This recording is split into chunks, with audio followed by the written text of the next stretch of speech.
చదువుకొని బాగా వస్తున్నారు. అయితే మన హెచ్ఎం సార్ గారి సన్మాన కార్యక్రమంలో వాళ్ళకు ఒక చిన్న కానుకైనా చాలా అమూల్యమైన కానుక అని నేను అనుకుంటున్నా.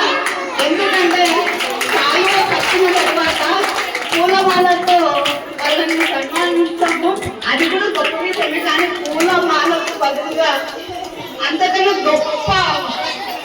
గొప్ప ఎందుకంటే ఆ పూలు ఎక్కడి నుంచి వస్తాయి, చెట్ల నుంచి వస్తాయి కదా.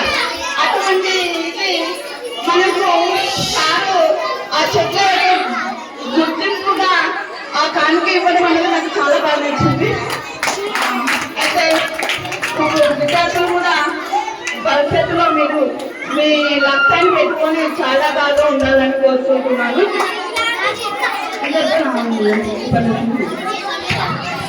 Thank you, madam.